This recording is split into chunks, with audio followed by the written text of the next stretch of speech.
All right, so I'm Steve Jones. I'm the director of the Stanford High Performance Computing Center. So we're here on campus, and this talk is going to be about building an HPC cluster. So it's a little different than some of the other sessions today. This really gets into the nuts and bolts of how you may deploy an HPC cluster. And just a quick note here, I have to add some funding thing here that this is from National Science Foundation award that most of this work was developed under. With that said, who we are, we're the High Performance Computing Center. We provide support to a large number of groups that are mostly within the School of Engineering. And then we also have some people that are in other locations on campus.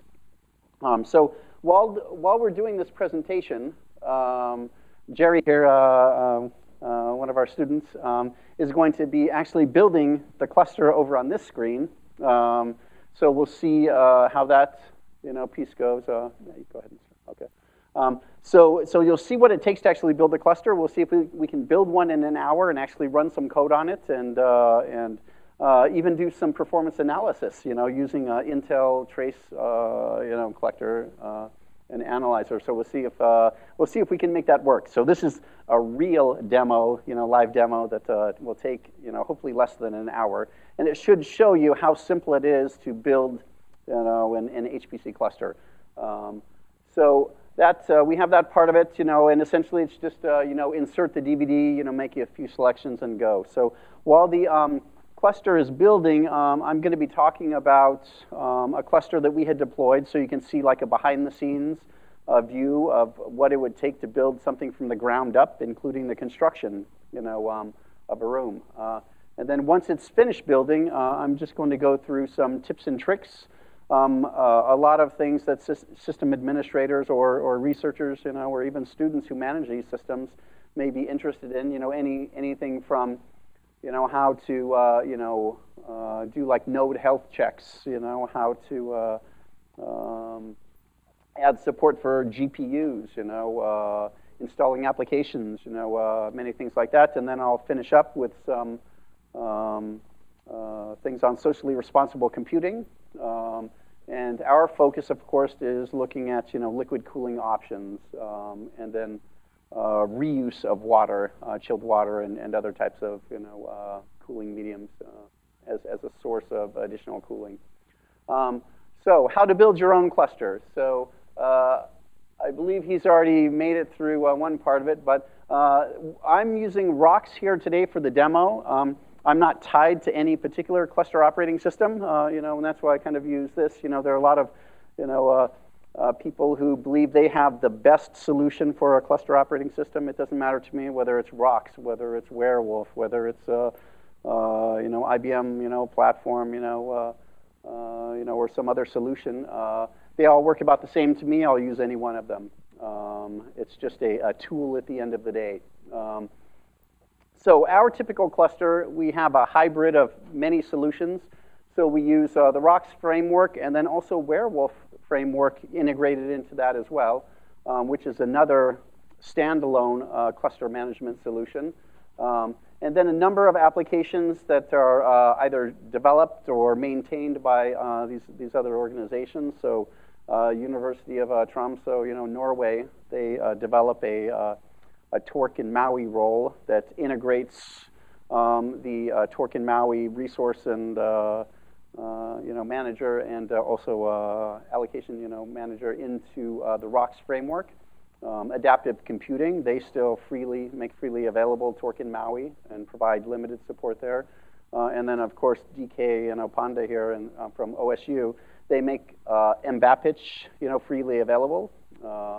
And we're using that in our demo today too. And then of course Mellanox, who provides support for the OFED role, or for OFED, and we're able to use that on our system as well. All freely available products.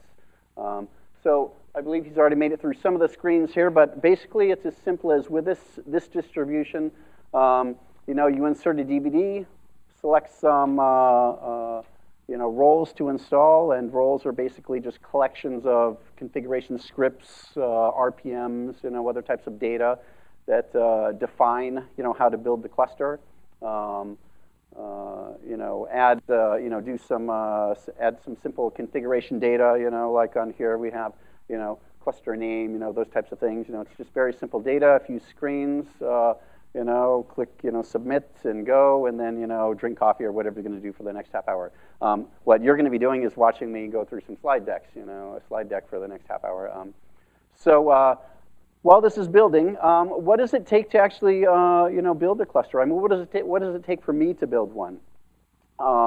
First I have to find a source of funding. How am I going to build this thing? So maybe I go out, after an NSF, MRI, a major research instrumentation, opportunity, or DoD has a number that are available, DURIP, grants. There are different types of solicitations that are out there. And then we have to predict, like, what system may be available in 1 to 2 years when this may actually be awarded. Because if I'm writing a proposal, it's not for a system I'm buying next week. This may be 2 years out before it's actually funded and awarded, and we see the money here, and I'm able to go out and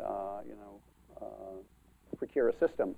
So then, of course, write a proposal and submit it, and then wait, and more waiting, and some praying, maybe, and wait some more, and hopefully you win, So we've been lucky to win a few, then once we have won, we'll issue an RFP, out to a number of vendors, and do some negotiations, and then hopefully we come up with a good design, deploy it and do science. So.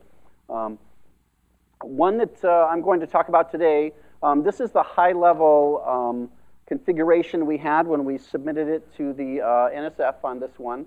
And we were looking for about 500 nodes. We thought we could get about 60 GPUs, build a small viz wall, get about 400 terabytes of storage, and power and cooling components, in that. And then also include 40% of my time. 2 RAs, we were using, but 2 students, and then additional 300,000 for power and cooling connections, we're calling that, but that was actually the construction of the room. So this is what we had in the submission to the NSF. This was part of on this part of it, 4.3 million is what our budget was on this. There was additional 1.7 million we had in cost sharing that covered other things like power and cooling and other types of things. But this part of it was about 4.3 million. So at the time we submitted this is about what we thought we could get for 4.3 million. This was a few years ago, but we submitted, and fortunately we had won. We were awarded the contract. And so the contract was awarded on April 1st. We actually found out, I think, April 5th that that it started April 1st, a few days later. So this is the basic timeline that we were looking at to deploy this. We wanted to start with the RFP here on April 1st, and we had our CTR summer program where we bring in 80 people from around the world, and we wanted them to be able to compute on this on first week of June. And this included construction of the room, going through the RFP process, this is, trenching of, things to bring in power and water. And so, it's, fairly aggressive, but, we felt, fairly confident that we'd be able to complete this. We started off on it, month of April. We went through the RFP process, within 1 month. We held a pretty tight schedule on this, and awarded a contract,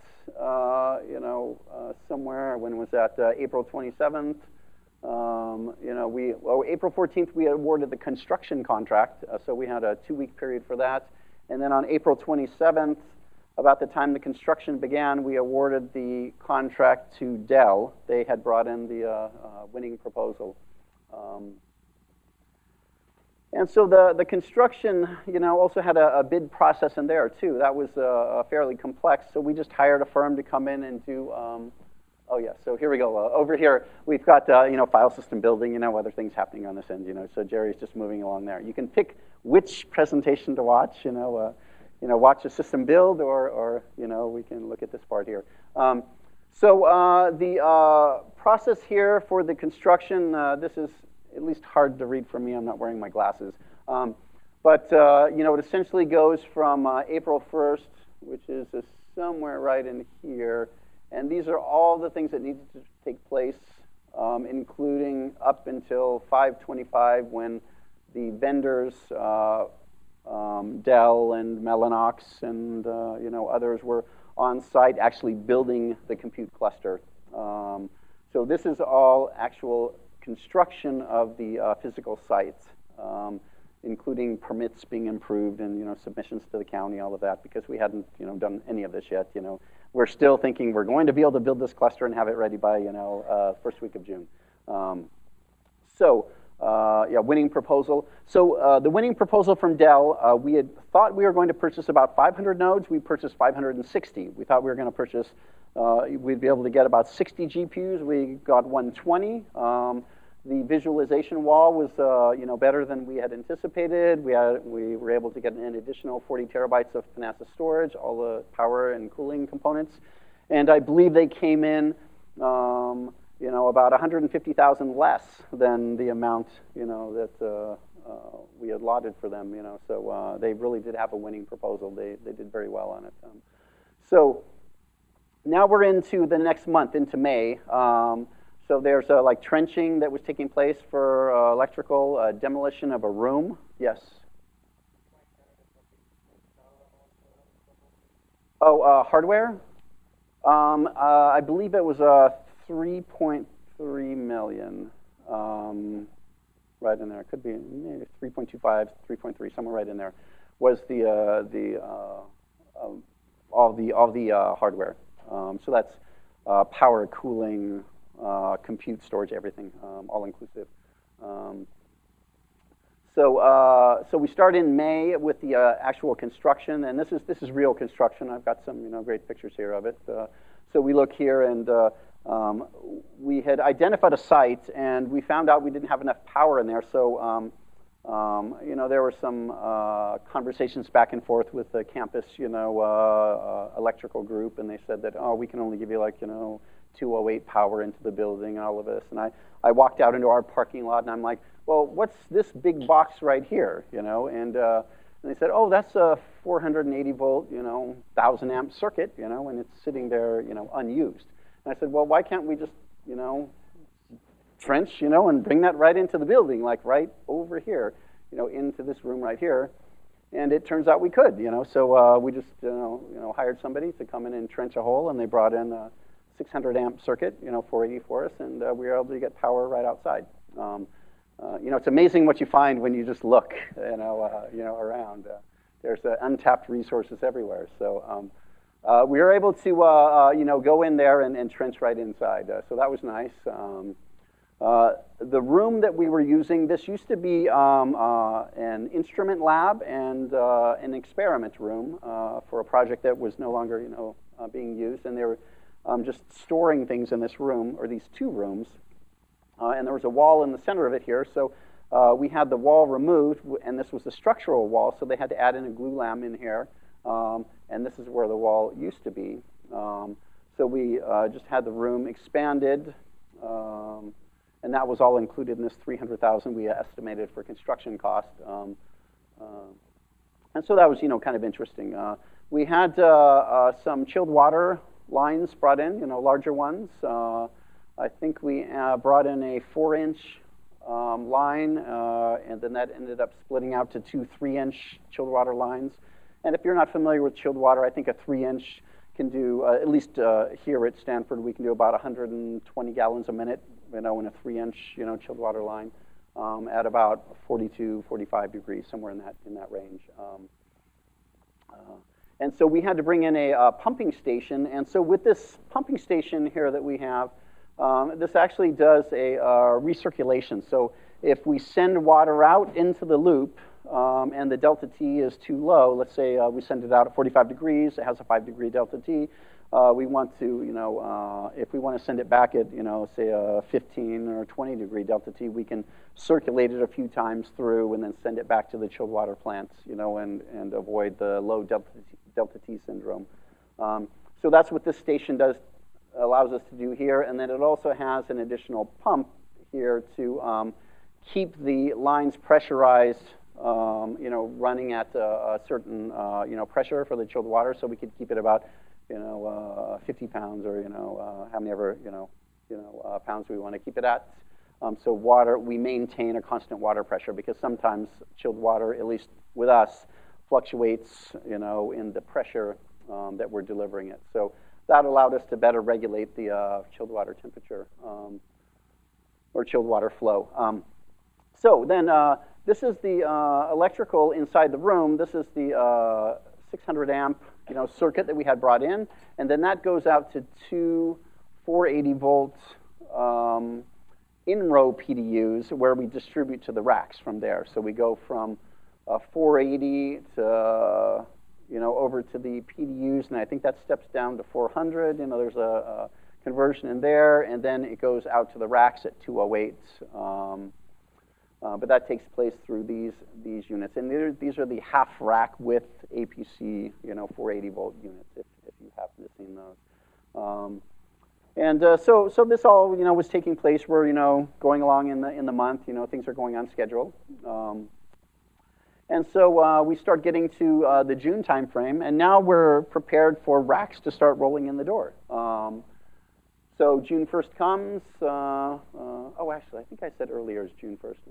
It was the fourth week of June that we were shooting for. We had chilled water connections coming in. These are the CDUs, or cooling distribution units. And these are just mechanical ones, in here for the APC units. All the intelligence is actually in the in-row PD or in-row cooling unit on those. So these are just a point where the in-row cooling connects to. Then we had the power actually being taken care of here, where they're pulling in the power to the PDUs that we had placed in the row. And so the next part was this is storage, and that's what a few hundred terabytes of storage looks like right there. It's a full rack is 440. And these are all cooling units here. So these are the APC in-row units. And we have those in between each rack. And you can see them here.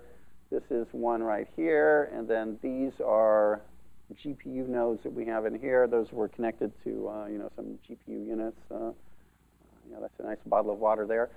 But these are our Dell reps. This is actually our Dell SE, and back behind them, that's our Dell account rep. So both of them came out in addition to their deployment team, so they were on site helping build the system. So that's a little different. Usually you don't have the account executives, out there, rolling up their sleeves and building the systems, but these guys were there helping us build it, so that was kind of nice. So the racks, we didn't do any racking, stacking, configuration, or build on site. We had everything defined and built back in Round Rock at their Dell's Merge Center. So they build, rack, stack, cable, label, all of that on site, and they ship it. And as you can see here, even the PDUs, everything, it just comes like wrapped to the side of the rack, and you roll these racks in the room, screw them together, or just connect them together, and then you can do the interconnects on the racks with just simple connections, your Ethernet connection, InfiniBand, all those types of things. But the rack actually rolls in at about, I can't remember if they're like 1,500 pounds a rack, so they're just shipped here in a big semi, and we just roll them right into the room, attach them together, and it's a very simple way to do it. There's a little further along in the configuration, and this again, this is an example of how the rack shows up with just the fiber cable, in the rack, ready to be, moved over into across cable routing, cable management trays to connect to the large, Mellanox switch we had.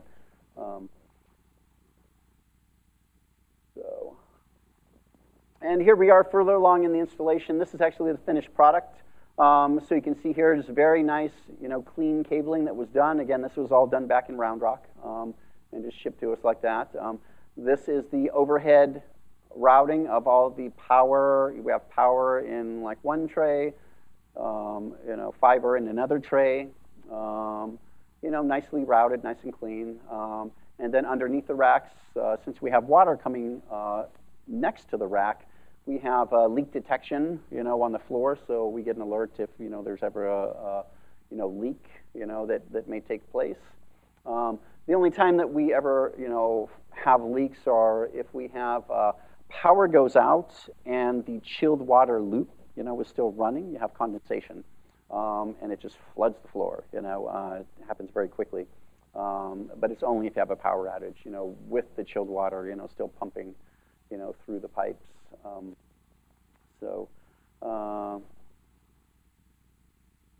And again, finished product. This is the rear of the Mellanox. Is it IS 5600? What's the 648 port switch? So this is a large, I think the largest Mellanox switch that is available right now. So this is what one looks like. I don't see them that often, but they're very nice, and this is all fiber connection going in. About 560 ports going into that one. Just nice clean rows, in there. And then I mentioned earlier about our visualization wall. This is actually the viz wall with something running on it. I think we're running Nsight, to go and do that visualization there. Or this actually, I think this is a part of a 2D video we have running on it. But this is the basic configuration that we have on our system. So we have the way we have the system. We have 4 login nodes. We have a load balancer that sits in front of it and directs people to one of the login nodes. It doesn't matter where they are, which login node. We can take them out of service, and perform work, and people are just, redirected to a different login node when they attempt to connect. And then out in the, there's a compute section where we have compute nodes, and then we have GPU nodes. We have those defined differently within the resource manager, so people can request, for GPUs. It's right now it's an 80 gig Ethernet backbone, just some trunking we have going on in there, and then of course Infiniband we have in there. But that's just the logical layout of what the system looks like. So we decided to do some thermal imaging. We wanted to just start seeing what it actually looked like, in the racks in the room, and we happened to have, a FLIR, camera, so we just decided to go in the room and play. So this is kind of what we found out. So this is the hot aisle, which is enclosed, fully enclosed here, and there's plexiglass inside the backs of the rack. So this is a completely enclosed hot aisle, and so it's not really that hot in the aisle, so the not so hot aisle. And on the rear aisle containment, you can see in here, this is a compute rack right here, and you can see the heat footprint here, or heat signature on the actual back of the rack. Now these 2 doors here, this is the Mellanox switch. You can see it's much cooler here, and then there's another compute rack over here. But the heat even at the hottest point is 84 degrees. Touching the back of the rack, so it's not a huge amount of heat that is there. So the hot aisle enclosure helps out quite a bit in containing the heat. Then it goes through a hot air neutralization, through the APC in-row units, of course. So this is just a closer up, close view of it here. And again, here you can see with the FLIR the actual, doors, the perforations in the doors you can see here. We kind of had fun with the camera, taking pictures of different things. So then I wanted to see, what does it look like on the back of the compute nodes with the doors open? And it's nice the definition that you get on this. with a camera. So this is, of course, what it looks like, and this is the, thermal, picture of it. But you can see like Ethernet ports and, the cables and, the actual fiber cable is fairly warm. They're warmer than I would think it would be. And here's a better picture of it here. But the actual, so the heat comes, most of it comes through right here. Now you see these Ethernet ports, I don't know, for me I would think maybe there's a little better design rather than having those in the absolute hottest spot, where the heat is ejected from the back of the node. But these are 4 nodes. So this right here is one compute node. So there's, 1, 2, 3, 4 compute nodes and then 2 power supplies. And that's 2U of rack space right there. But it's just interesting to see, what the heat footprint looks like in there. Now you notice this is 118 degrees where the heat is coming out, of the system. And I think we have another picture here. Close-up shows it at 133 degrees, Fahrenheit. So it's 133 degrees coming out of, this area right here. Now, this is where the actual, fan is back behind here. And so this is where most of the air comes out. So it's 133 degrees coming out of there, going into the APC unit, but on the interface, the actual rack door and plexiglass, it's only 79 degrees there, coming, in heat transferred into the room. So it's, quite a bit of heat is neutralized going back into the APC unit.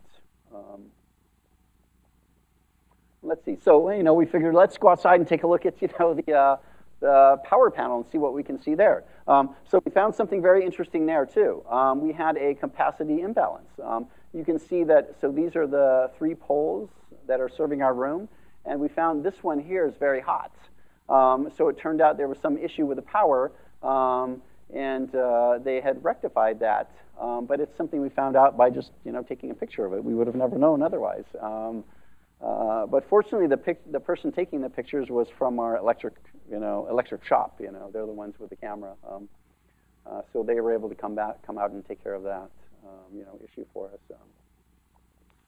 And that's just another, close-up picture of it there. The one, pole there.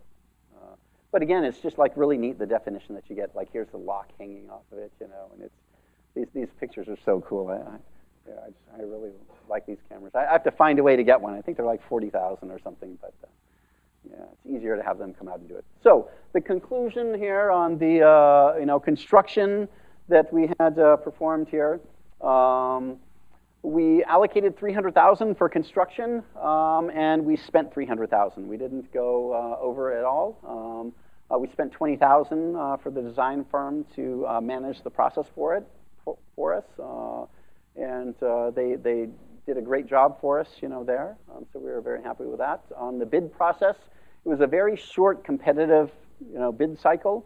And if somebody who was bidding on it, if they sent, their, bid in at any of the stages late, that's it. They were out. We moved on, and just reviewed the next ones and, continued on.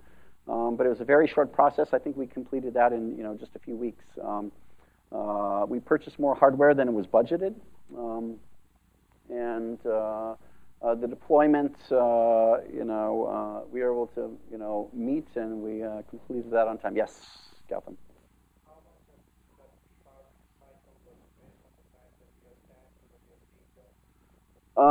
It was more based on that I was unwilling to accept. I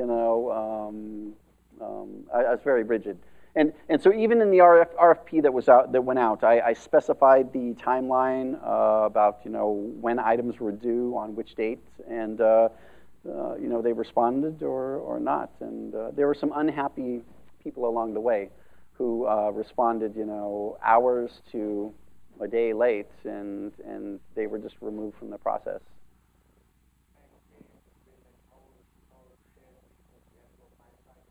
Yeah.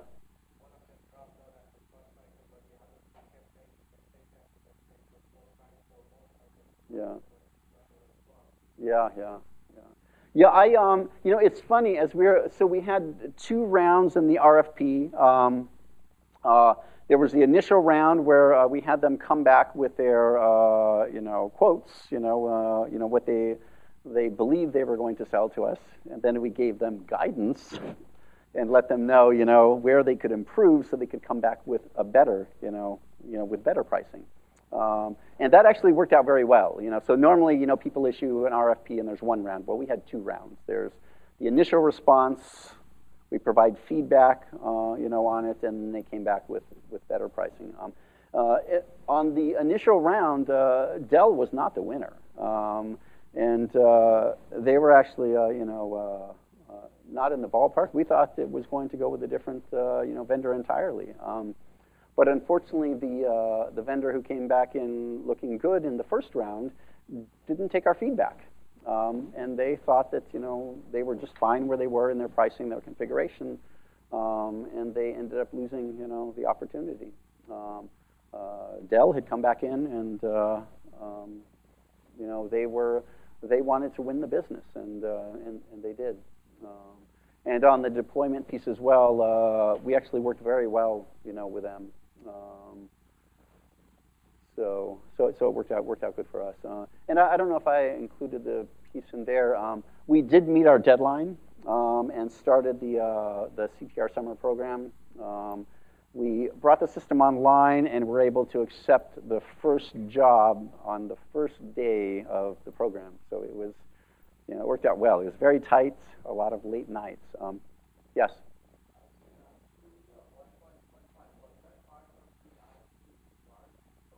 No, so the PUE on here, and this is, the PUE here is 1.15, but this is using industry standard numbers for our campus chilled water plants. And so we use the data that they provided to another vendor for another project. But that's where we had come in. And this is the PUE while we were running LinPack on it, you know, so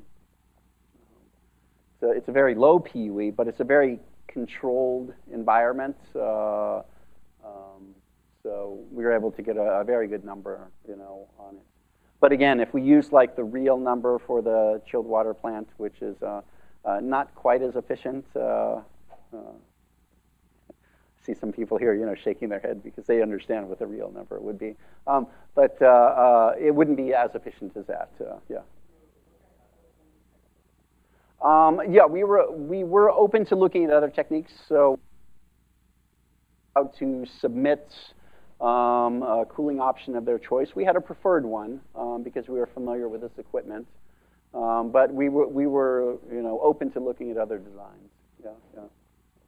So let's see. Is that? Oh no, that hasn't completed yet. All right. So any other questions? Yeah.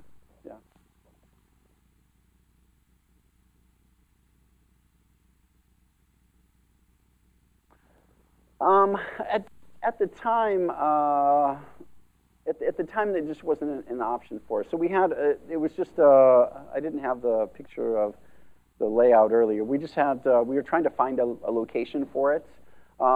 If we were to build this system today, this would be up in the research computing facility at SLAC, you know, and they use open air there. It's an open air facility. But in this location, it's just a very dense, small room. It's only a few hundred square feet, you know, and we have you know, it's 560 nodes in it, you know, packed into this area. So there's probably just no way we could have done air in this location. And then it's also an older building on campus, so they wouldn't allow us to, you know, poke through the, you know, walls and, you know, do any, you know, things like that. So, but the campus does have a research computing facility now. I don't know if you know about that. They built one up at SLAC, and that's online now. We have some equipment up there now. So, yeah, this is pre-research computing facility. Yeah. And so this is back when, I think back then we would have had to have rented space, rack space over on the campus data center. And the particular one, it just wasn't well suited for this system at that time. But now we have other options for doing these types of installations. But this is something where it may be relatable to somebody out in industry where maybe you have a small space, confined space, and you don't have the options of putting in open air systems or we'll all kind of touch on even better ways to do this later with newer technology. So almost finished installing. Switch over to the other one. So in our demo here, fortunately, we have this one that's building, but we have a front end that's already installed that we can just use for the demo. So we'll switch over to that. We're not going to wait any longer. So we'll figure that's about 5 more minutes, that it would have took for that. So what are we? 35 minutes. So that's 40 minutes. We have another 20 minutes, and I think we'll be able to complete all of our things there within 20 minutes. So we'll just pretend that it is finished installing.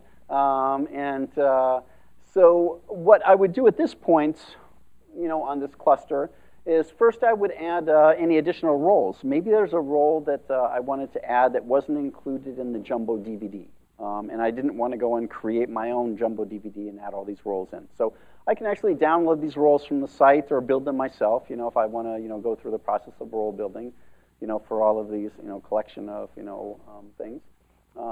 And there's one that I always add, and that's the torque role. And so it's just as simple as this. There's just, some simple commands. You can, rocks add role, and the name of the ISO. And what it'll do is it'll mount the, in the background, it mounts the ISO, correctly with the, -O loop and all of that, and builds it into the distribution, and copies, it into the correct location.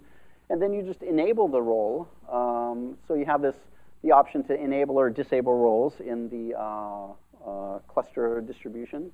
And so you enable the role, change to the install location, and create a new distribution. So this is how you update the distribution. So when nodes like Pixie boots or or you send out a rebuild command to them, they would pull from this location. So we rebuild the distribution, and then we can go and then run the role script that would normally run during install time.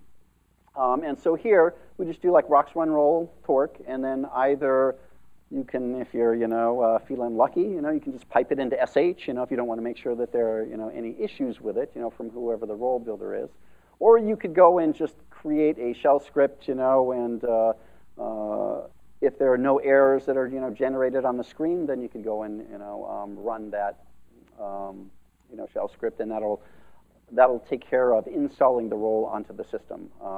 And then in this case, I could either source some files and restart a bunch of things and do all these things that take place on boot up in their boot up script, or I can just reboot the system. And this is like one of the only times I would ever reboot a front end for an install. Usually you never would have to do something like this, but with this one particular role I just restarted. And then compute node installation. So yeah, he's moving along quickly here. Maybe I should stand over here for a minute, unless he has his camera set up. So on the installation, you notice here that he logged in. He just invoked insert ethers, and that brought up a screen here, the insert ethers process. And this is basically just listens for DHCP requests, inserts it into the database, assigns it a name. And once this asterisk is here, that means that the node has actually kickstarted. And so we can see the node build process going on right now. I think you want to exit out of here. Yeah. So now when he exits out of there, that actually does other things too, like insert it into the PBS node's node file. If you have torque, you're familiar with that. It automatically inserts it into there, which will make it available within the torque queuing system. And other types of things like that. So he boots it. It discovers the node, and just one more time. Let's see. Yeah, there we go. That usually helps.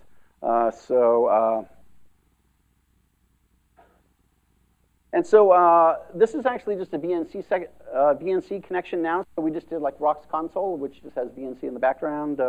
And so we can actually see what's going on with the compute node now, this install that's taking place over there.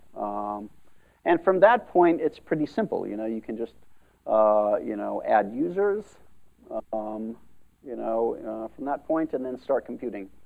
So we'll go here and start looking at some of the things here. So I talked about, these are some tips and tricks that I have. Number one is I like to do some health checking on compute nodes.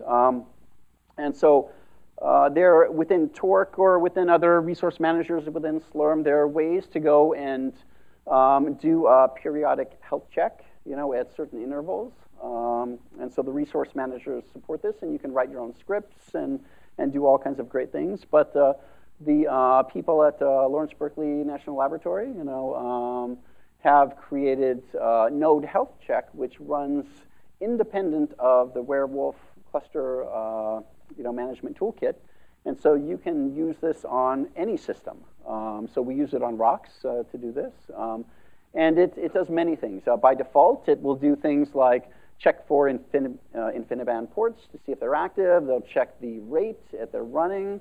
You can check for file systems, to make sure they're, mounted. You can even do things such as looking for unattended or ghost processes that may be running on a node and take action on them as well. You can have it kill it. You can have it just mark the node offline. There are many options that you can choose with that. And there are many other options other than that too. So this is something that we add, onto our clusters, just because it does all of this automatically in the background, and it makes things so much, easier. You can also do notification, where it will send you email whenever you have an issue, on some node. Maybe there's a node that boots, or even it's just running, and the Infiniband port goes, is inactive. What takes place with this is when a PBS job starts or is launched, it first goes and runs node health check, and then if the node checks favorably, then the job will launch on the system. If it has an issue with that, it will pull the next node in the node file and then assign that, and that node's marked offline. So this is completely there's no interaction that you have to have with this. It just does this automatically.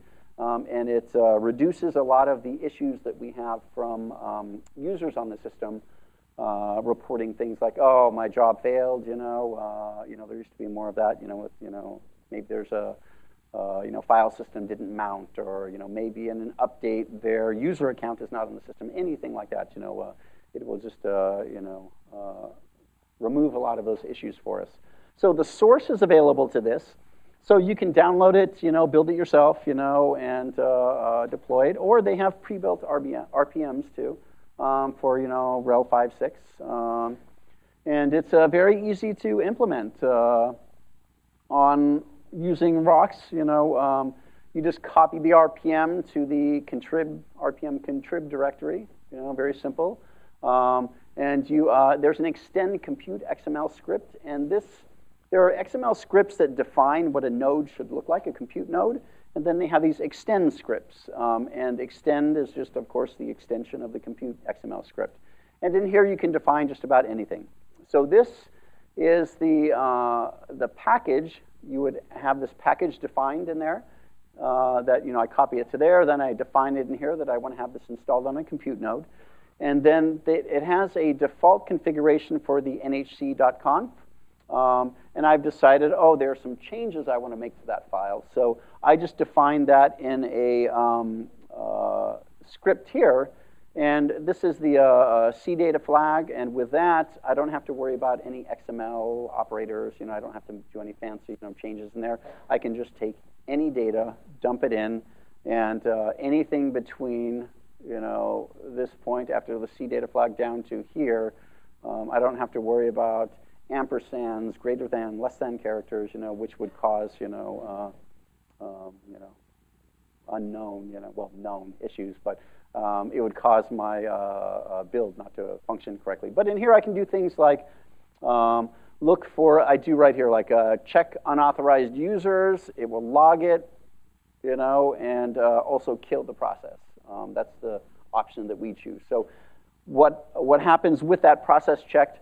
Somebody submits a job to the queue system. It launches on the node. The script runs.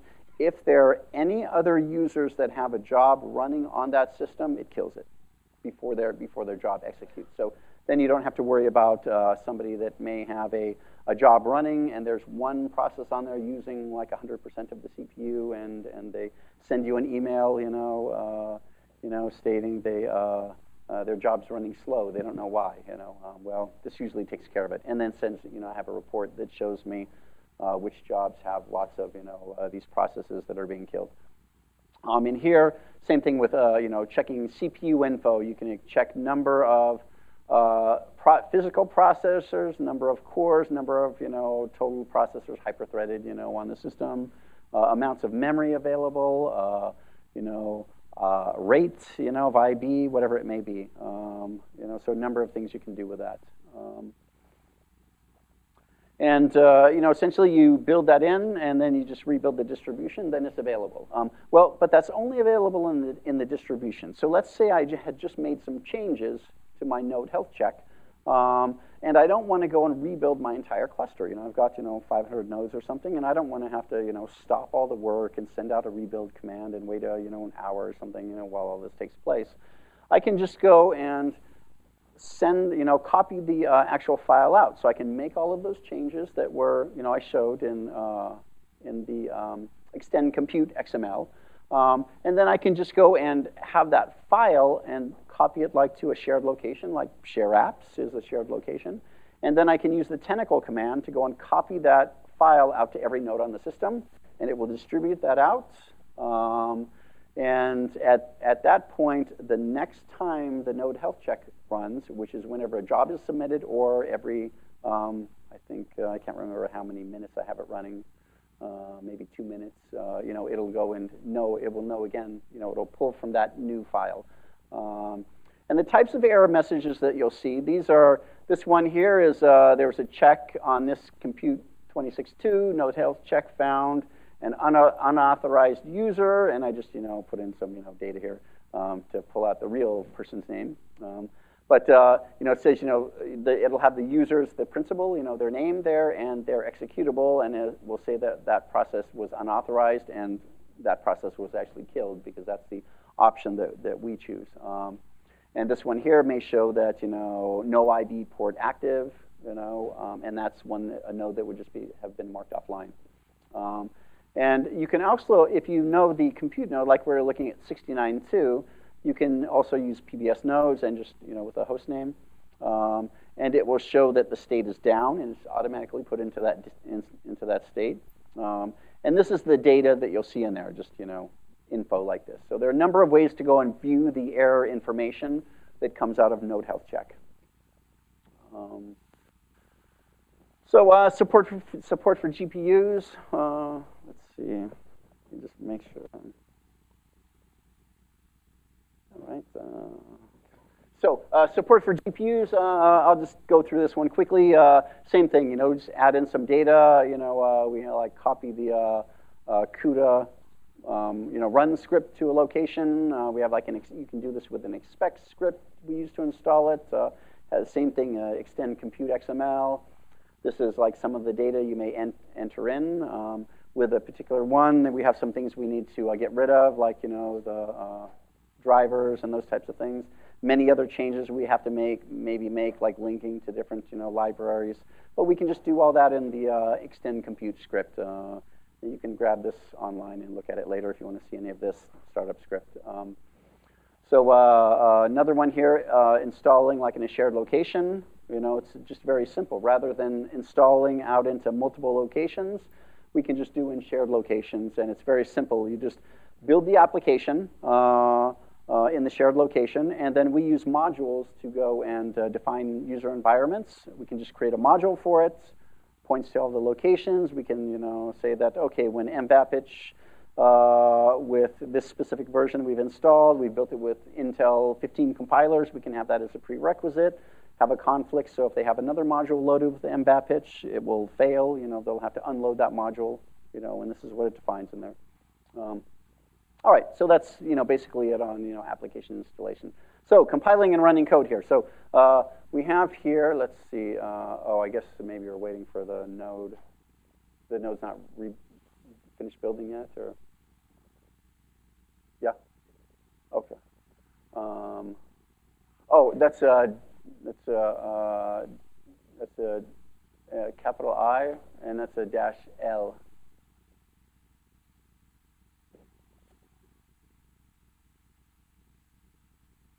So what he's doing here now is, now we're here to the slide, so we're catching right up here. So he has already compiled the application. So there's in the installation we had of MBAPitch on there, it provides the MPI wrapper script. In this case, we're using MPI F90, and Bounce is an application that we have here just for testing the Fortran interface, because not too many people provide a Fortran MPI benchmark. Most of it is all C. But we want to test our Fortran interface, so we just wrote up a simple one for that. And as you can see here, this is it. We've already built the cluster. There's a compute node out there. He's requested one node on the compute node, and he's now on that compute node 0-0, and he's built and compiled an application. And so it's pretty simple there. So we've already made it to where we have one node in the cluster, and he can continue adding nodes, as many nodes as he has. Now, this time what we're going to do is build the same Bounce application, but we're going to have support for Intel Trace Analyzer and Collector this time. And a huge thanks to DK and his team there.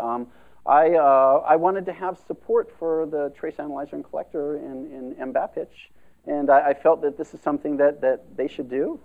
And so I sent them an email, and they responded quickly, and they built this into the distribution. And now there is support for Trace Analyzer within MBAPitch. So they've added this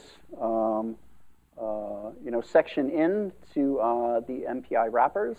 And so now all you have to do is just call the ITAC flag, and it will automatically set up the environments to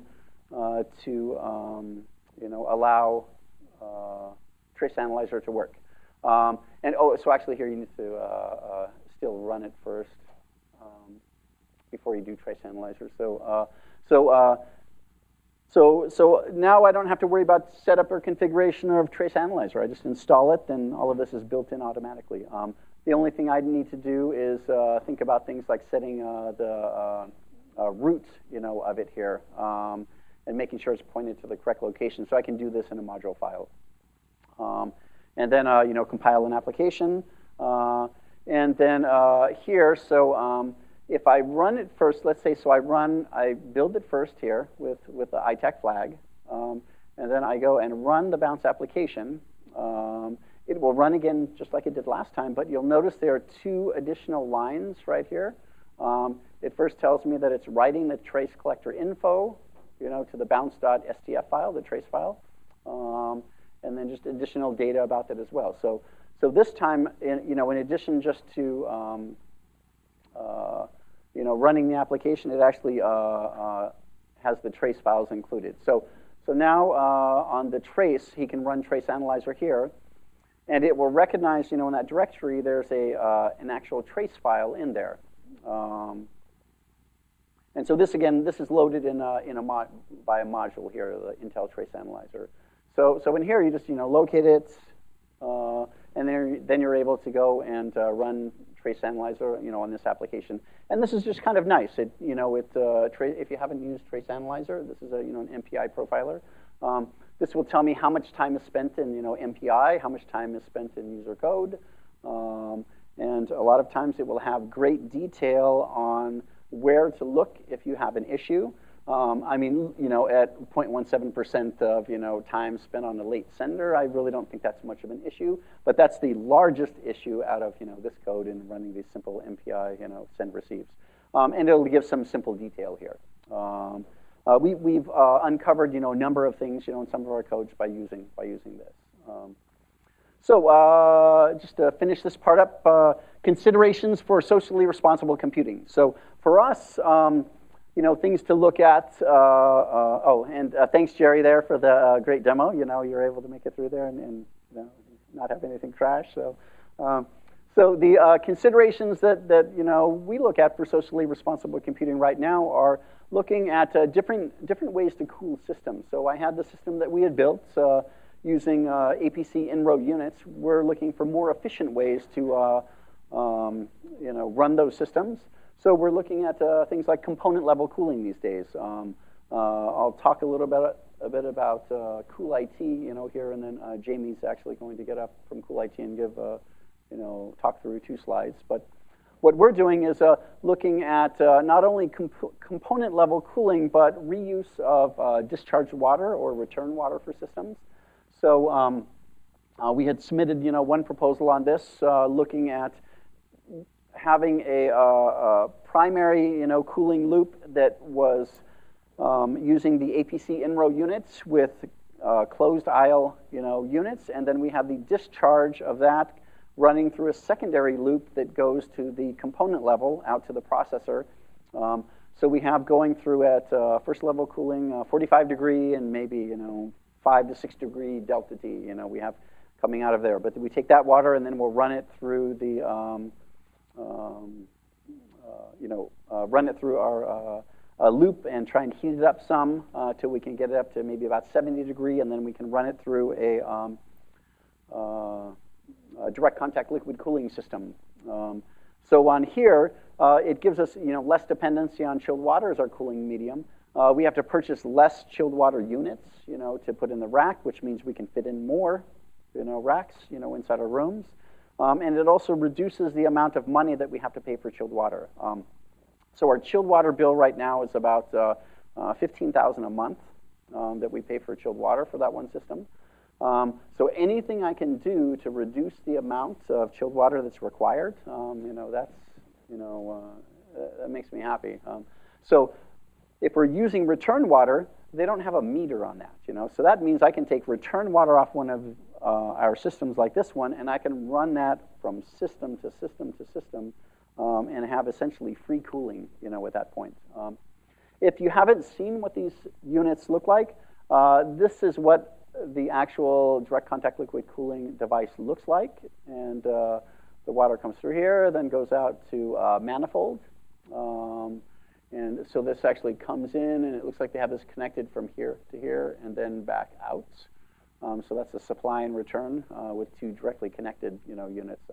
This is it inside of a node. And yeah, this picture's not a good one to have in there because this doesn't go out to the manifold. But here is here's a picture. I think is this Cherry Creek? What's your trade show system? Yeah. So this is on a trade show. This was at the SC13. Yeah, so this was at SC13. Very nice looking here, though. The manifolds are on the side of the rack, and this is what your compute nodes would look like inside the rack. It's a very clean, looking system. What I particularly like about this are the connectors. So you may see a lot of connectors on these, chilled water or these liquid cooling systems, and the connectors are usually plastic or some other, plastic-like substance. And a lot of times when you disconnect them, there's a drip or a leak or some condensation, and many people feel that that's acceptable, and I just don't think that that's an acceptable behavior for a connector. These connections don't drip, sweat, leak, anything. You disconnect them, and there's no no moisture there at all. So that's particularly why I like these ones. We actually have a class that's being taught now, one of our thermo sciences classes that has one of these units in it, where they discuss this as part of the course. So I mentioned that we were looking at doing secondary loop, and this is essentially what one would look like. This would be the chiller, or in our case, our chilled water plant. We would have chilled water come in and go through the first loop, which would be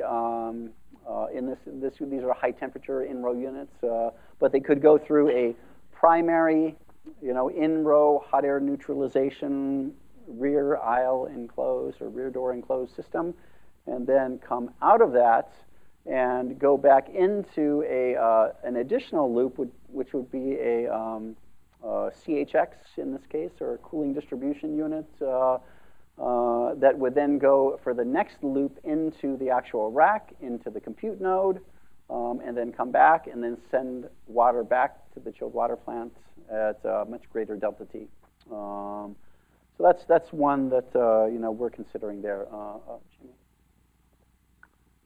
And 2 more slides. That's it. Jamie here was going to talk a little bit about some tests that some work they're doing here.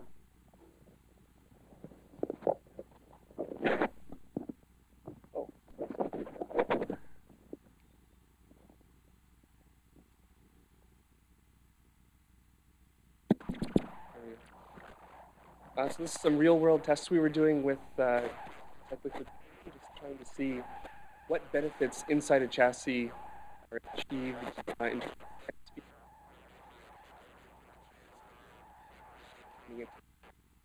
to see how truly efficient this all works. So this was using a Supermicro twin server running at 40 degrees C ambient air temperature with 40 degrees C inlet water temperature. I don't know what that equates to in Fahrenheit. 113-ish, so quite warm. And the results, Steve, next one, do you have the next slide? So we found running 100% CPU utilization, we were able to have a 76% reduction in fan power at the server level. So just by having 100% of the CPU heat removed, you're actually reducing the fan power in the chassis.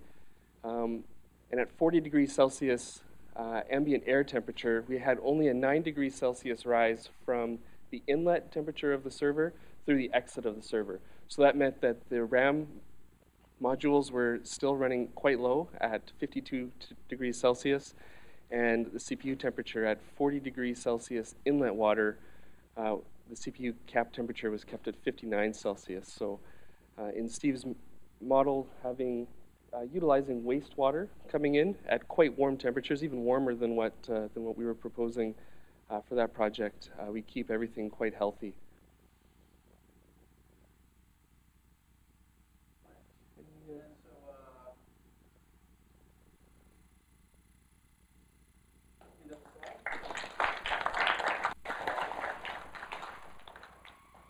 Any questions? Yes.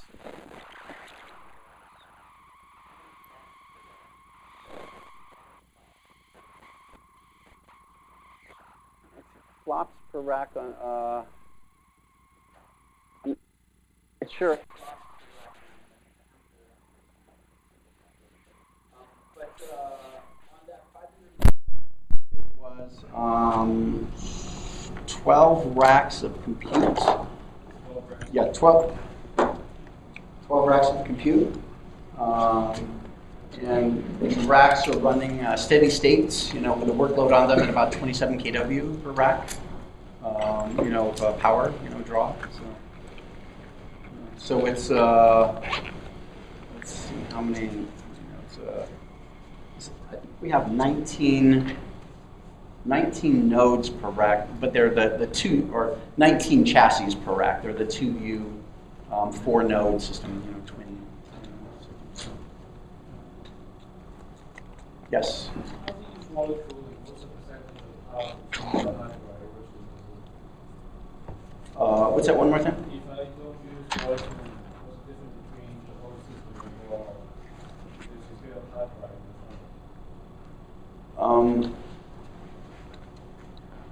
So we have the one installation that I showed like about watts that we save in fan power.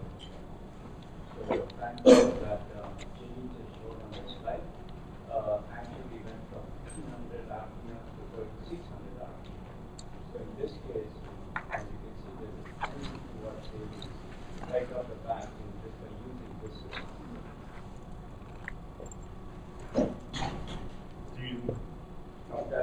Does that answer it?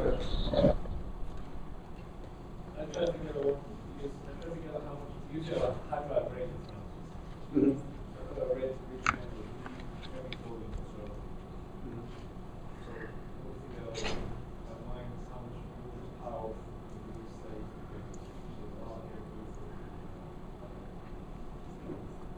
oh, you're just hard drive itself. You need a lot of